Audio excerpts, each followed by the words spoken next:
클릭해 주셔서 감사합니다. 여러분 성경을 어떻게 묵상하고 있습니까?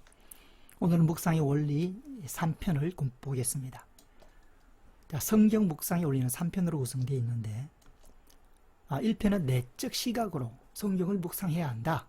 왜냐하면 인간의 시각이 아니고 하나님의 시각이기 때문이죠. 내적 시각은 하나님의 시각이기 때문입니다.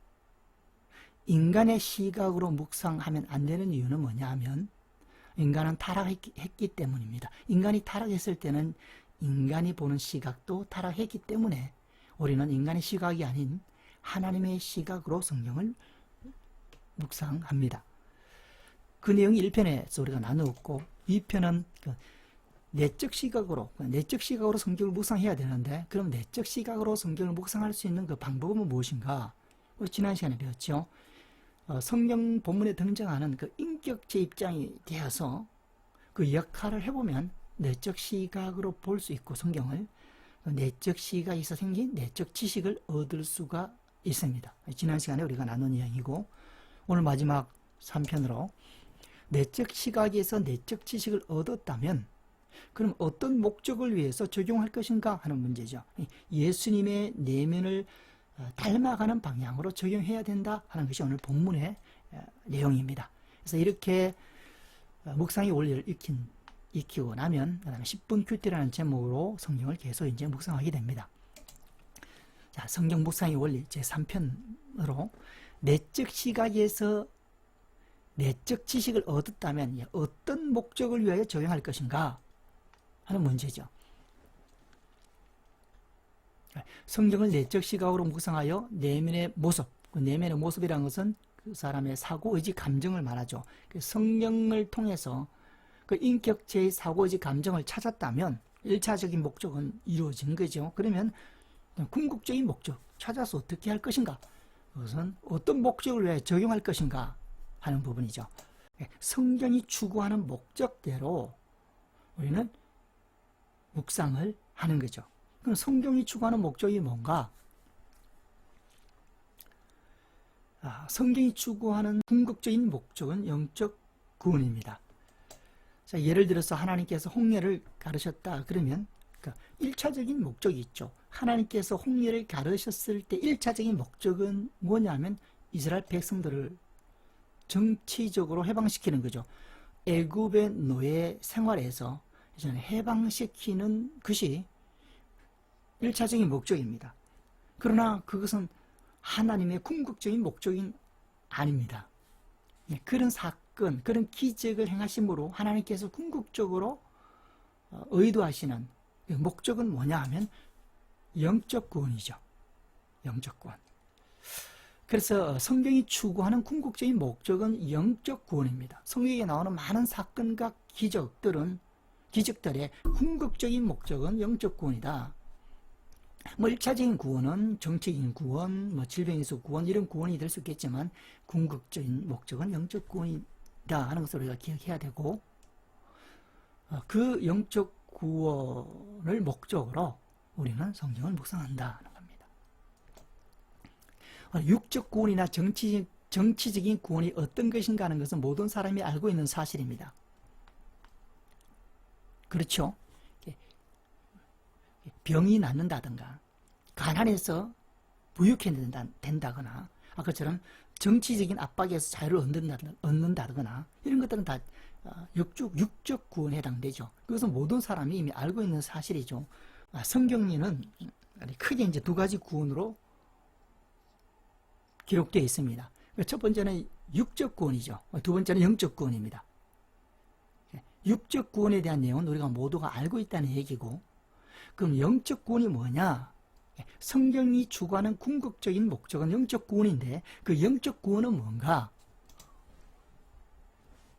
그 영적 구원은 십자가를 지시고 부활하신 성경에 기록된 예수님을 믿은 후에 영적 구원은 우리가 예수님을 믿은 후에 예수님의 내면을 닮아가는 과정입니다. 예수님의 내면이라는 것은 예수님의 사고의지 감정을 얘기하죠. 그래서 영적 구원을 간단하게 정리하면 예수님을 믿은 후에 예수님의 내면, 예수님의 생각, 예수님의 의도, 예수님의 감정을 닮아가는 과정입니다. 예수님이 생각하는 것을 생각하고, 예수님이 의도하는 것을 의도하고, 예수님이 기뻐하는 것을 기뻐하고, 예수님이 싫어하는 것을 싫어하는 그런 내적 예수님을 닮아가는 과정이 영적 구원이다 라고 말할 수 있습니다. 자, 바울 사역의 목적도 보면 예수님을 닮게 하는 데 있었습니다. 갈라디아 4장 19절에 보면 이렇게 기록되어 있죠. 나의 자녀들아, 너희 속에 그리스도의 형상을 이루기까지 다시 너희를 위하여 해산하는 수고를 하노니. 자, 바울은 해산하는 수고를 하면서 사역을 했습니다. 무엇을 목적으로 그런 수고를 했느냐 물으면 그리스도의 형상, 너희 속에 그리스도의 형상을 이루는 목적을 위해서 해산하는 수고를 했다. 다시 여러 번 했다는 거죠. 해산하는 수고를 했다는 거죠. 너희 속에 그리스도의 형상이니까 이것은 외적인 그리스도의 모습을 의미하지 않습니다. 예수님의 외형을 얘기하지 않겠죠. 너희 속이니까 예수님이 내면입니다.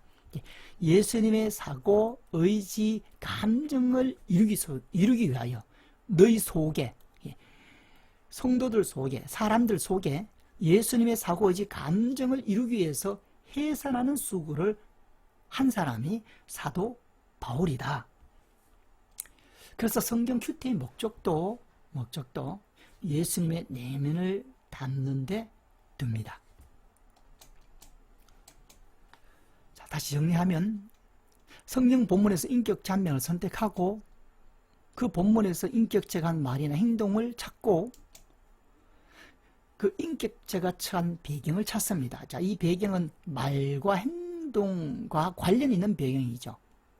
넷째는 그 인격체의 내면의 모습을 이제 찾습니다. 어떻게 예수님의 내면의 모습을 닮을 것인가 하는 거죠. 내면의 모습을 찾았습니다. 그리고 목적도 알고 있습니다. 예수님을 닮는 거죠. 예수님의 외적인 모습이 아닌 내면의 모습을 닮는 거죠. 그럼 그걸 어떻게 하느냐? 인격체가 예수님이나 믿음의 사람이면, 그래서 예수님이나 믿음의 사람의 내면을 찾았다면 그대로 받아들이면 되죠. 그래서 교훈을 얻을 수 있습니다. 그래서 예수님을 닮을 수가 있는 거죠. 다윗 같은 경우는 자기를 저주하는 그 사람 속에서도 하나님의 주권을 인정하는 그런 내면을 찾았기 때문에 그대로 우리도 받아들이면 되죠. 그러면 예수님을 닮아갈 수 있다 하는 거고, 그 인격체가 사탄이나 불신의 사람이면 어떻게 하느냐? 닮지 않음으로 교훈을 얻으면 되죠. 반면교사로 교훈을 얻을 수 있습니다. 그래서 우리가 성경을 묵상해서 1차적인 목적은 뭐냐? 그 인격체의 내면의 모습이 어떠한가를 찾고, 두 번째는 그대로 받아들이든지 아니면 반면교사로 교훈을 얻든지 해서 예수님의 모습을 닮아가도록 적용을 하는 거죠. 그리고 또 한 인격체 안에 어떤 장점이 있고 단점이 있다면 그렇게 받아들이면 되죠. 마찬가지죠. 장점은 닮으면 되고 단점은 닮지 않음으로 교훈을 얻으면 된다는 겁니다. 지난 시간에 살펴보았던 사무엘하 6장 7절에서 12절의 아비새 입장에서 다시 한번 확인해 보도록 합니다. 자, 등장 인격체는 아비새로 선택을 하고, 그 아비새 입장에서 본문을 보면 아비새가 한 말과 행동은 본문에서 무엇인가 이렇게 찾으면 9절에 나옵니다. 스루아의 아들 아비새 왕께, 다윗 왕께 여짜오되 이 죽은 개가 어찌 내 주 왕을 저주하리까 청하건대 내가 건너가서 그 머리를 베게 하소서, 이렇게 말을 했습니다. 그래서 사무엘하 16장 7절에서 12절의 말씀 속에 아비새가 한 말과 행동을 그대로 찾는 거죠. 찾아서 본문 그대로를 적어줍니다. 그 배경은 뭐냐? 스루의 아들 아비새가 이렇게 9절에 이렇게 말하게 된 배경은 시므이가 저주하는 소리를 듣고 이렇게 얘기한 거죠. 그래서 7, 8절을 적어주죠. 시므이가 저주하는 가운데 이와 같이 말하니라. 피를 흘린 자여 사악한 자여 가거라. 사울의 족속의 모든 피를 여호와께서 내게로 돌리셨도다. 그를 이어서 네가 왕이 되었으나, 다윗을 얘기하죠. 왕이 되었으나 여호와께서 나라를 내 아들 압살롬의 손에 넘기셨도다. 보라, 너는 피를 흘린 자이므로 화를 자초하였느니라. 라고 시므이가 다윗 왕한테 얘기하는 것을 듣고 이 아비새가 왕한테 이렇게 말했다는 거죠. 그래서 어떤 사람의 인격적 입장에서 말과 행동을 찾고 배경을 찾기 위해서는 적어도 본문을 20번 이상은 읽어야 됩니다. 정확하게 찾기 위해서는. 자, 이렇게 이런 가의 배경 속에서 가의 말을 아비새가 했고, 하고 난 뒤에 배경은 뭐냐? 나로 넣죠. 10절부터 왕이 하는 말입니다. 그래서 왕이 이르되 스루야의 아들들아, 내가 너희와 무슨 상관이 있느냐? 그가 저주하는 것은 여호와께서 그에게 다윗을 저주하라 하심이니 내가 어찌 그리하였느냐 할 자가 누구겠느냐 하고, 또 다윗이 아비새와 모든 신하들에게 이르되 내 몸에서 난 아들도 내 생명을 헤아려 하거든 하물며 이 베냐민 사람이냐? 여호와께서 그에게 명령하신 것이니 그가 저주하게 버려두라. 혹시 여호와께서 나의 원통함을 감찰하시니니 오늘 그 저주 때문에 여호와께서 선으로 내게 갚아주시리라. 그렇게 말하는 다윗을 보게 되죠. 자, 이렇게 찾아놓고 이제 묵상을 하는 겁니다. 지금 3번까지는 찾는 작업이죠. 묵상이라기보다는 찾는 작업입니다. 본문을 보고 아비새 입장에서 아비새가 어떤 말과 행동을 했는가를 찾고, 이렇게 말과 행동을 하게 된 배경을 찾고, 그렇게 말과 행동을 하고 난 뒤에 배경을 또 찾은 거죠. 다시 한번 스토리를 아비새 입장에서 엮어가는 거죠. 그래서 아비새가, 우리가 다 아비새라고 여기면 아비새입니다. 그런데 시므이라는 사람이 와서 나의 왕인 다윗을 그 말도 안 되는 소리로 저주를 하는 것을 들었죠. 그게 이제 7절, 8절입니다. 그 얘기를 듣고 9절을 얘기를 하는 겁니다. 그랬을 때 이제 10절, 12절 다윗이 한 말을 듣게 되죠. 그렇게 아비새의 입장이 되어서 자꾸 반복해서 묵상을 하는 거죠. 묵상을. 그러면 무엇을 발견할 수 있나 하면 아비새의 내면을 발견하게 되는 겁니다. 그래서 아비새의 내면의 모습을 찾는 거죠. 그래서 묵상의 1차적인 목적은 뭐냐? 인격체의 내면의 모습을 찾는 거고, 궁극적인 목적은 뭐냐? 예수님을 닮아가는 겁니다. 그 지식을 적용해서 예수님을 닮아가는 거죠. 그래서 내면의 모습을 보면 이렇게 찾아봅니다. 왕을 위하는 마음은 있었죠. 분명히 9절을 보면 아비새가 왕께 여짜오되 이 죽은 개가 어찌 내 주 왕을 저주하리까? 왕을 위하는 마음이었죠. 그래서 왕을 위하는 마음은 있었습니다. 그러나 하나님의 주권을 볼 수 있는 영적 시각은 없었다. 다윗은 그 시각이 있었다는 것을 10절에서 12절을 통해서 알 수가 있죠. 그러한 상황 속에서도 하나님의 주권이 어디에 미치고 있는가 하는 것을 다윗은 보고 있었죠. 또 기대하고 있었고, 그런 시각은 다윗한테 있었는데 이 아비새에게는 그게 없었다라는 것입니다. 있는 것이 뭐냐면 다윗을 위하는 마음은 있었어요. 그러나 하나님의 주권을 볼 수 있는 영적 시각은 없었다. 이 내면의 모습을 찾았죠. 영적 시각이 없으면 왕을 외적으로 도울 수는 있지만 영적으로 도울 수 없었다. 뭐 이렇게도 볼 수 있죠. 영적 시각이 없는 사람, 그 외적 시각만 있는 사람은 영적으로 도움을 주지 못합니다. 상대방한테. 외적으로는 도움을 줄 수가 있겠죠. 바로 그러한 상태의 사람이 아비새였다 하는 겁니다. 내면의 모습을 찾았다. 자, 그럼 우리가 이제 적용을 해봐야겠죠. 그럼 나는 육적 시각뿐만 아니라 나를 저주하는 사람이 있어도 하나님의 주권을 볼 수 있는 영적 시각을 가지고 있는가? 상황이 그렇죠. 적용은 좀 더 구체적이면 좋겠죠. 구체적이어야만 됩니다. 그래서 하나님의 주권을 볼 수 있는 영적 시각을 나는 갖고 있는가? 라는 질문도 좋지만 또 좀 더 정확한 질문은 본문에 근거해서 정확한 적용은 저주하는 사람에게서도 하나님의 주권을 볼 수 있는 영적 시각을 가지고 있는가?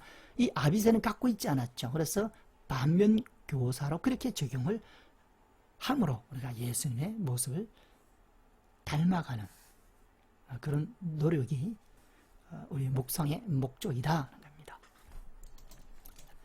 자, 이때까지 한 그 묵상의 순서를 정리하면, 첫째는 성경 본문에서 인격체를 선택하고, 그 다음에 그 인격체의 말과 행동을 찾아 그대로 본문 그대로 적어주고, 세 번째는 그 인격체가 한 말과 행동과 관련이 있는 배경을 찾습니다. 그리고 이제 그 인격체 입장이 되어서 묵상을 해보는 거죠. 이제 묵상을 하는 겁니다. 자, 첫 번째, 두 번째, 세 번째까지는 찾는 작업이죠. 국어 실력입니다. 국어 실력. 찾는 작업입니다. 찾아놓고는 이제 그 인격체 입장이 되어서 반복해서 본문을 묵상하면 내적 시각이 생겨서 그 인격체의 내면의 모습을 찾게 되죠. 그래서 1차적인 묵상의 목적은 뭐냐? 성경에 등장하는 그 인격체의 내면의 모습을 찾는 것이다 하는 겁니다. 그 다음에 그 찾아서 뭐 하겠느냐? 뭘 하려 하느냐? 물으면 예수님의 내면을 닮는 방향으로 적용하는 거죠. 그래서 긍정적으로 교훈을 얻든지 아니면 반면교사로 교훈을 얻든지 하면서 우리가 목적하는 예수님의 내면을 닮아가고자 하는 것이 성경 묵상이다. 그렇게 정리할 수가 있습니다. 다음 편부터는 이제 성경 묵상의 원리대로 1편, 2편, 3편의 원리대로 10분 큐티라는 제목으로 성경을 묵상하게 됩니다. 수고하셨습니다. 4편에서 뵙겠습니다.